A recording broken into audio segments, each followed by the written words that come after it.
Let me just please tell a few words about Professor Schneider, even though I know that you do not require any special introduction. We all know you by the development of shadow economy, that I can say you gave rise to this economic thought, and the two models that help us estimate shadow economy, mimic and dimimic.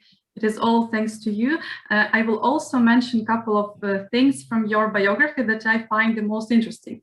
So Professor Schneider has actually 4 honorary degrees of doctorate from 4 universities in 3 countries, Germany, Greece, and Peru. Since 1986, the year when most of us were not even born yet, Professor Schneider has worked as a professor of economics at the University Johannes Kepler of Linz in Austria. Since 2006, Professor Schneider has been a research professor at the German Institute for Economic Research in Berlin, Germany.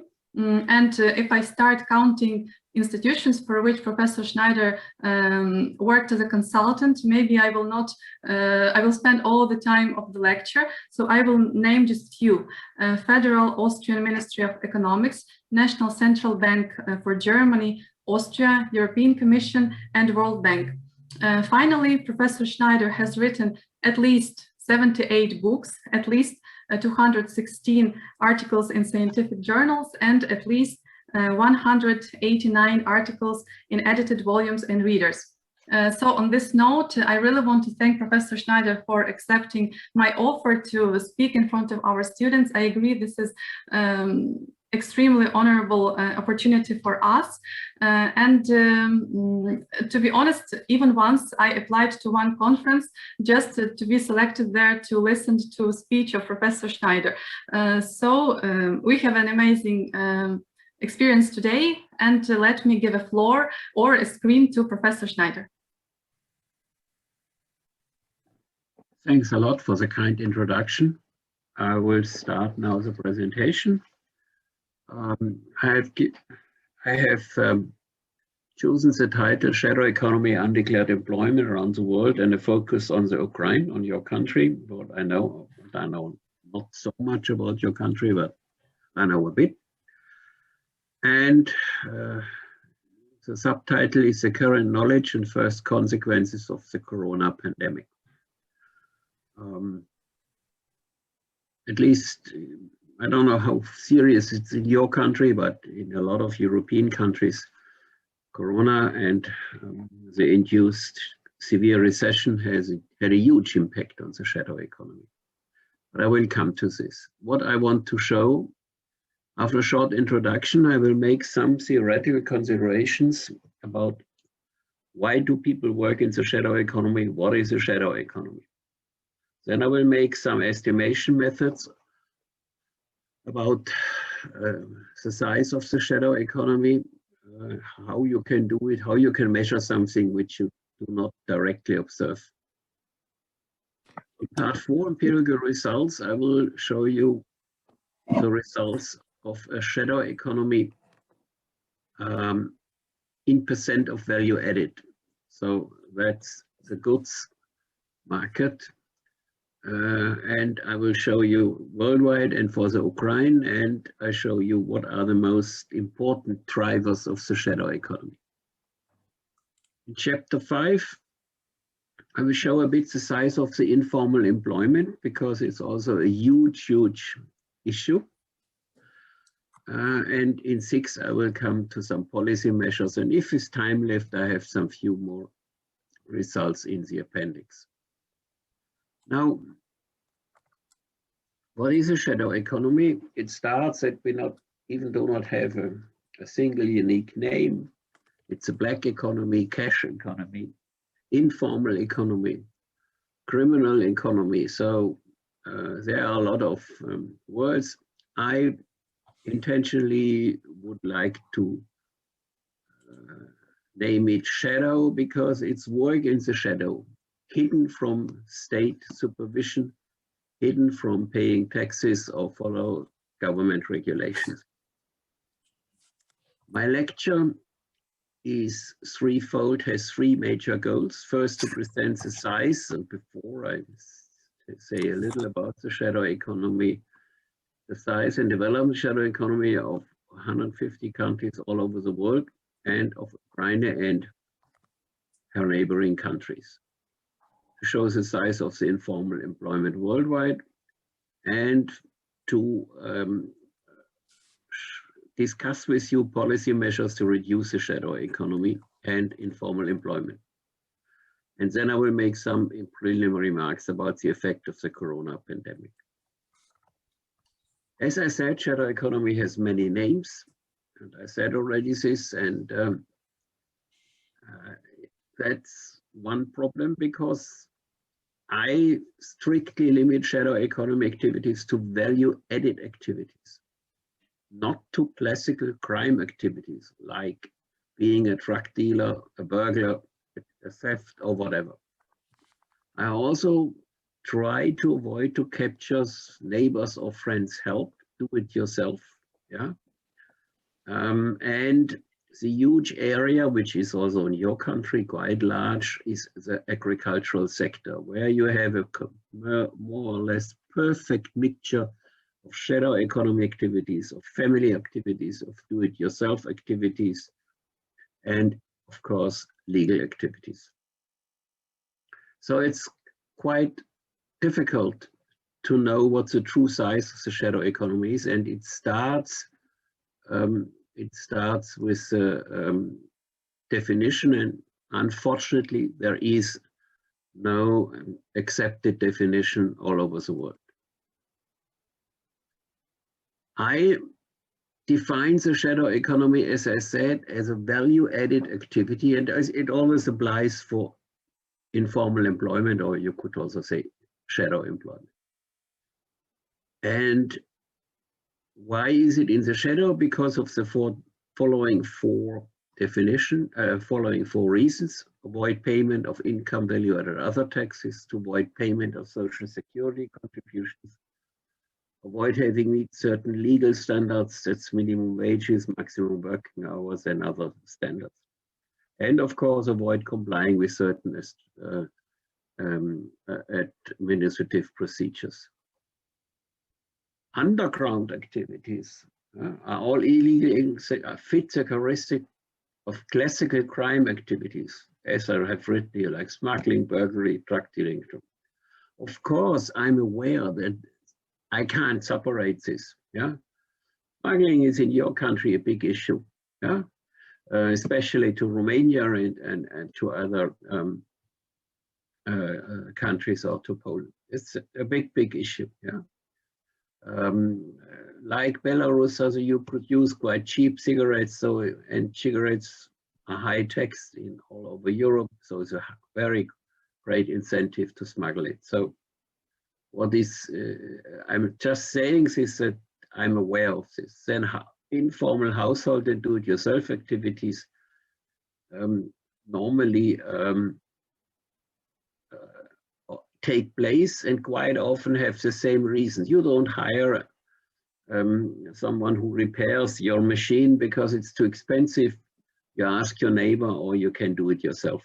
Yeah, so, but in principle, these two activities should not be included, but quite often they are. As I said already, what are the major reasons why people work in a shadow economy or engaged in shadow economy activities? And in brackets, you see the expected signs, which I have later used for when you see econometric results. It's most important is tax and social security contributions. It's also the most important because it's most easiest to measure. You always find a variable percent of public revenues in percent of GDP, with or without social security contributions. Intensity of regulations is much more difficult to measure. We have various indices, but they all have their strengths and weaknesses. Also, if the state provides a good service, people work less in a shadow economy. If the service is bad, it's the opposite. In general, people's tax morale, the attitude against the state, the worse the tax morale is in this here, then people have a higher incentive to work in the shadow economy. The negative sign here in brackets is because the index is measured here the upper way. The higher the value, greater is your tax moral. Unemployment, again, the same. The higher unemployment, the higher is the shadow economy. Self-employment, it's a bit difficult more, but self-employment means that you have much more possibilities to be engaged in shadow economy activities than if you are employed in a factory. Size of the agricultural sector, as said, in the agricultural sector, there are a lot of possibilities for shadow economy activities. Then official income, the lower official income, the higher is the incentive.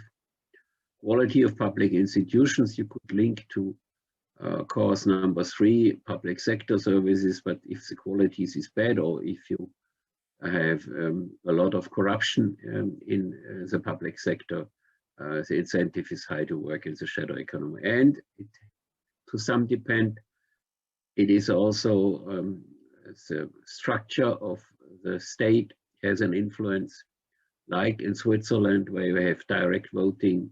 Its shadow economy is less because people have a direct influence on the state activities and don't have to escape in a shadow economy activities. Indicators in which shadow economy activities are reflected is GDP, cash, and official employment.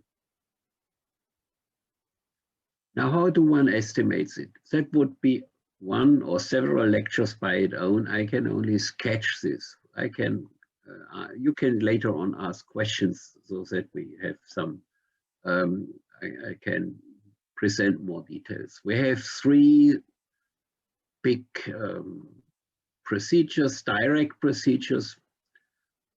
You can ask people. Of course, if you ask, are you working in the shadow economy? Not all people may answer. You have to do it in a clever way. Yeah, but you can ask, and this method is widely used. And if you do it, as I said, in a clever way, you get out something. So you have to, but it works. But doing this is quite often expensive. It costs a lot because you can't do it via a computer. You have to do it face by face. You have to see people's reactions, and you have to know who is answering, whether it's a man or woman or the grandmother or grandpa or whatever. So that's quite expensive, and quite often you do not get time series. That is why the indirect procedures are so popular. One indirect procedure is a currency demand approach. That's a simple idea, but it may change in the future. You can make a very, I think, realistic assumption that if you hire a shadow economy worker, or if you work in the shadow economy, you want to get a cash payment, because cash doesn't leave a trace. If money is transferred to your account from another account, the tax internal revenue service may ask you a nasty question. But if you get it cash and pay your shopping on the next weekend, no one on average realizes this. So that if you are able to isolate those amount of currency which is used for shadow economy activities and multiply it with the money multiplier, then you get a value-added figure.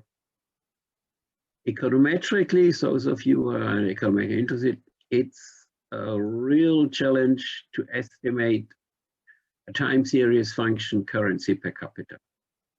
You can make almost all errors you find in a good econometrics textbook. Yeah, it starts, when is a series stationary? Do you not overdo it? What that variables are substitutes and complements the same, your account. You can use it to get cash, you can pay with it cashlessly.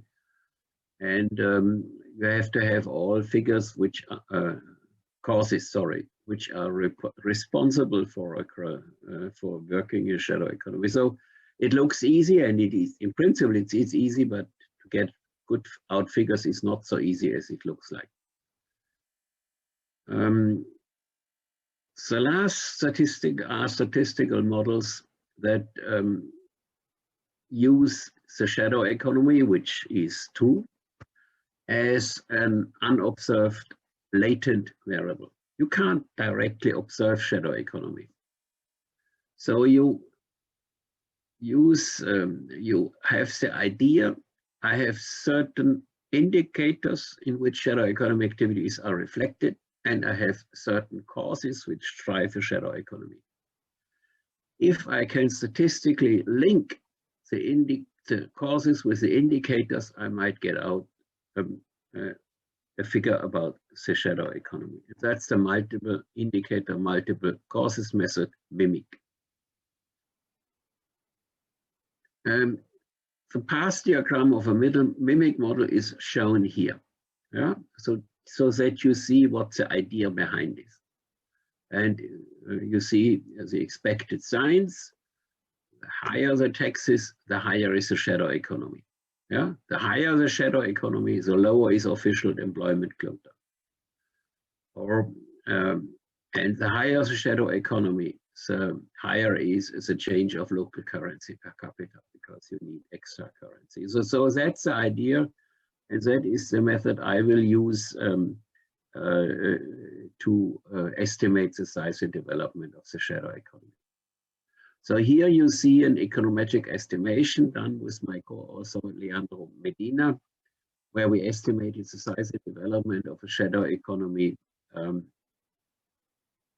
for 175 countries over the period 1991 to 2017. It's difficult to go back further. Just think on your country. You have been a part of the Soviet Union Empire, and you have been a part with the communist plan economic system. So there are so many structural changes that this is for, if you want to make not only single country estimations, the one which you can get, where you can get comparable, reliable data. Yeah. And here, I don't want to go through all of this, it would take too long. You see, we have here size of government as a proxy for the state and tax burden. And the bigger the government, logically, the higher are taxes. Yeah. Also, we used an indicator here, fiscal freedom. That means again, if fiscal freedom is high, has highest value, then you have not such a big tax burden, etc. So you have here again, you see they are both highly statistically significant. Other variables which control of corruption have an influence, yeah,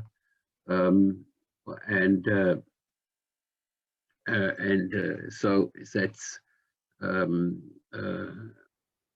we see here that's just one MIMIC estimation result. A MIMIC estimation result doesn't help you so much because you get only out an indicator value or an index value, so you have to have another shadow economy value, for example, from the currency demand method, to calibrate it in % of GDP values. Now, what comes out? First, a few aggregate results over the 157 countries. Here you see it's grouped according to the IMF and World Bank geographical classification: Sub-Saharan Africa, Latin America, South Asia, Middle East and North Africa, East Asia, Europe, and OECD. Yeah, and in green you see how many countries these are. What you see for all areas that we have a decline in the shadow economy over this period, almost 30 years. Yeah. In the 90s, the value was for all groups the highest, and then it declines in different values, but it does decline. And one remark, which is important, there is no exact estimation of a shadow economy. You will see it in a few minutes for single countries. Even an average one should report a confidence interval, but then the figures are not so easy readable. So I'm aware of this. I just wanted to say this. You always make a mistake when you estimate it. Now, now we come to the countries with the with the highest shadow economies, the 15 of the 157. The highest is Bolivia, Georgia, neighboring country or country close to you, Nigeria, Tanzania, Zimbabwe, Haiti. But on average, you see here mostly countries from South America and from Sub-Saharan Africa. Yeah, and it's pretty high. A shadow economy of 63% of the official GDP for Bolivia is a very high figure. And I don't want to hide this. In principle, now you should make plausibility checks. Is it possible that over half of the official GDP is also produced in the shadow economy in Bolivia? Yeah, you need a lot of sectors and a lot of things like steel or a car, which a car is not produced in Bolivia, but in other countries, is not so easily producible in the shadow economy. So it's a question, what do I measure here? I will come to this in my summary, but I measure in principle a second type of parallel economy. One remark to this, in all of these countries, not all official statistics are captured by the statistical offices. I know Peru quite well, and in Peru, quite often, a lot of activities are taking place in small villages up in the Anden mountains over 2,000–3,000 meters, and no one counts this. So it's not all shadow economic activities for developing countries. It's a parallel economy, just that this is clear. Now, these are now the lowest. The scaling is now different. Yeah, here it goes from 2 to 14, another it goes up to 60%. So you see the lowest, you see Switzerland, United States, my country, Austria, Luxembourg, below 10%. Yeah, so it's about a huge range between 60% or a bit over 60% and 10%. And here you see the average size of the shadow economies of 20 European countries, including your countries. And I don't know whether you like it or not, but your country is by far the highest, followed by your not so much loved neighbor, Russia. Yeah.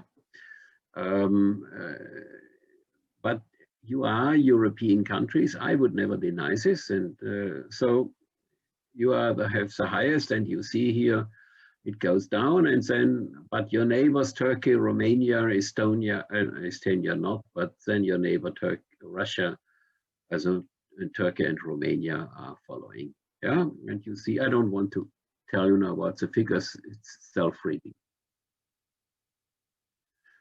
The development of the shadow economies now of your country and of your neighbors, Russia and Turkey. You see here from 2008 up to, with a projection, with a calculation first for 2020. And what you see here, you see that you have a strong increase due to the pandemic, the coronavirus and the caused recession. You have here a quite strong increase by almost 3 percentage points here in your country, 47 to 50. But Turkey has a similar, Russia has a similar increase, 43, 42 to 44, and Turkey 29 to 33. So it's quite a strong increase. Last slide before I come to the shadow economy market, labor market. What is driving the shadow economy? Now, what I did here, I standardized the influences of the cost variables So they all should add up roughly to 100% to the most important factors here. And you see here, if I go to your countries, you see the size again, then you see here the influences. And here you see in your country, the agricultural sector, unemployment is from the relative impact are the biggest two factors driving your shadow economy. Your neighbor Russia is similar, and Turkey also, yeah. So, but I think it's quite interesting, and I have added just for comparison Germany. Here you see tax is much more important. Italy, tax is much more important, and France. These two are the biggest drivers in typical Western European countries. Yeah, you see here some differences. Now the size of informal employment. Again, it looks easy. It really isn't. What do I want to measure? You have own account workers. These are single person firms where we have, which can work informal enterprises in the evening, over the weekend, which can work informally in informal sector-owned enterprises, and they can work in the household, yeah? For example, in the agricultural sector. You could have employment informal, again, in formal enterprises, in informal enterprises again, and again in households. And you have the same for family workers, for employees, and members in cooperatives. So one sees shadow economy labor is can take place in a lot of institutions sort of, and enterprises. Here now you see, and this is from the OECD, and again, it's a really difficult figure to interpret, because one really has to ask, what does it mean 90% and higher? Underlie 90%, but this is an official OECD ILO figure, International Labour Organization, yeah, not mine, yeah. So we see in great part of sub-Saharan Africa and part of Asia and some part of Middle and South America, informal employment is a dominating figure that is here only possible if you include agriculture. Again, it's open what is counted, yeah. And what is in agriculture? Normally the whole family works, yeah. So is this all informal work? So, but you see here again, you have, of course, a high correlation between the size of the value-added shadow economy with the size of the informal employment, yeah. So that's is quite, but you see here quite much higher figures than you see for the value-added figures. Here, a few figures in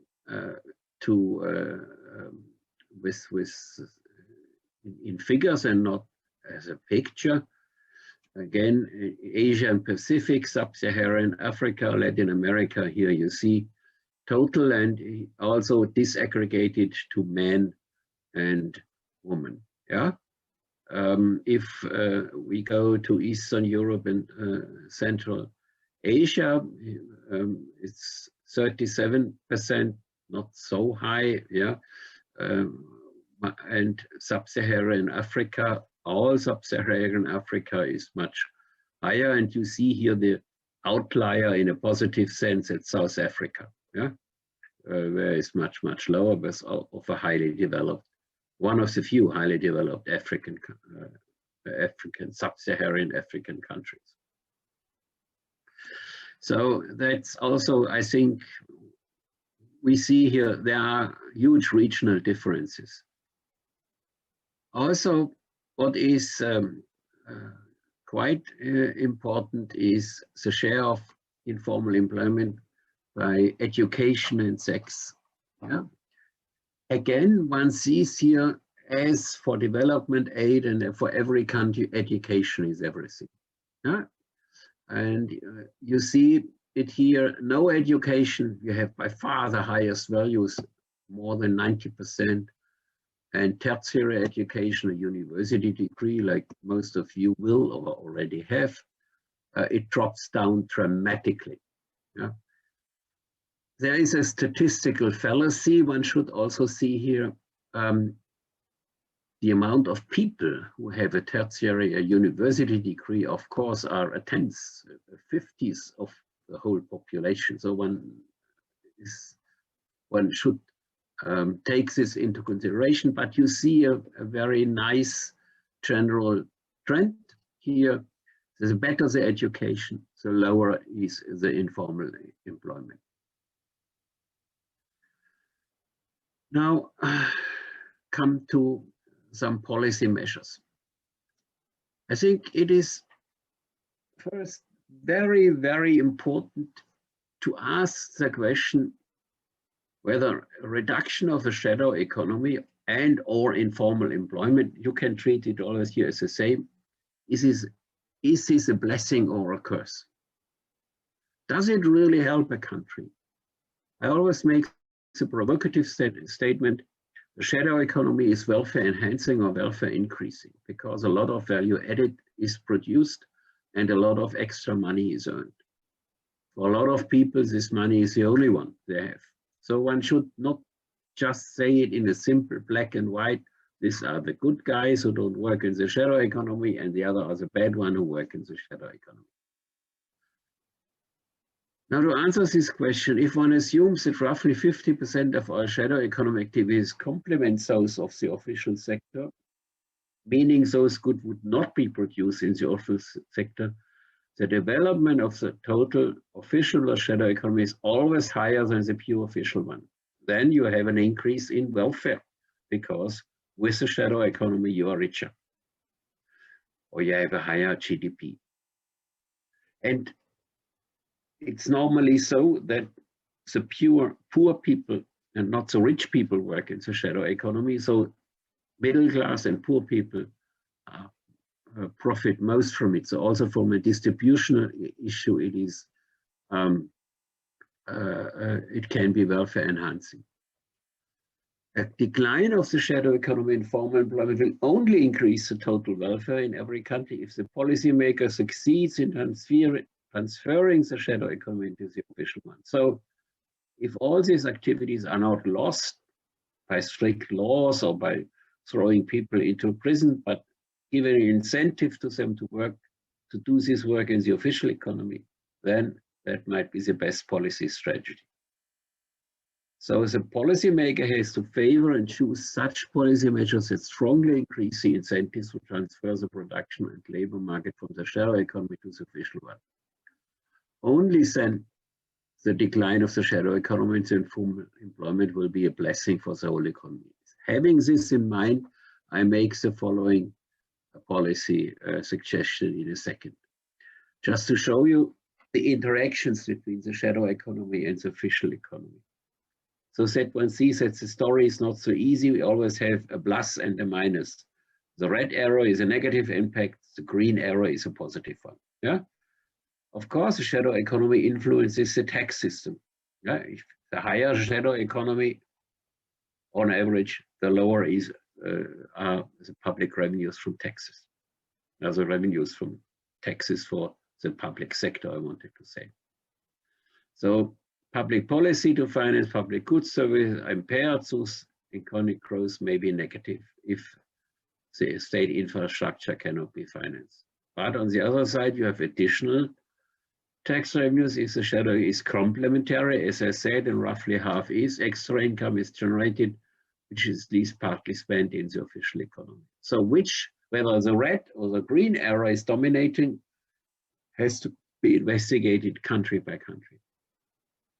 Now, from the allocation sector, shadow economy is quite often more efficient, use of scarce resources because you work extra. Incentives for firms, individuals stimulate creativity, innovation, and enlargement of market supply through additional goods and services. This is especially true in the agricultural sector. Negative cost advantages of what users acting from shadow economy will lead to ruinous competition for firms in the official sector. Those who pay the whole total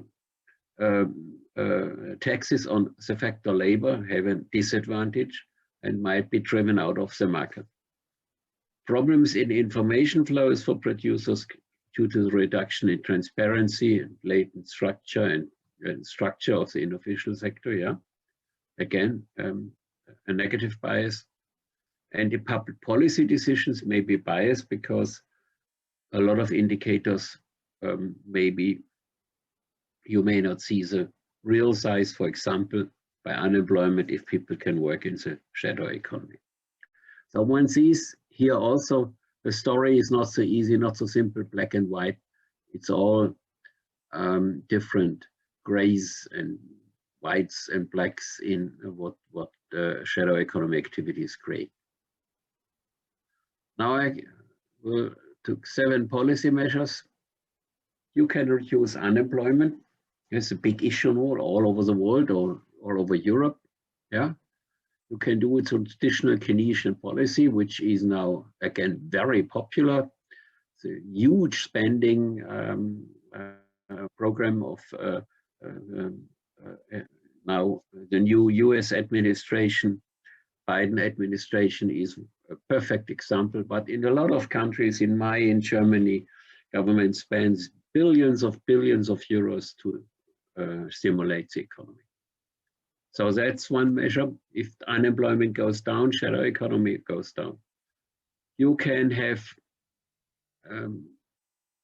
give incentives that people are self-employed, that they're their own entrepreneur, that they can develop. If their business runs well, then they can hire other people and that unemployment will go down too. Of course, these 2 policies need to be accompanied by strengthening of institutions and trust in public institutions.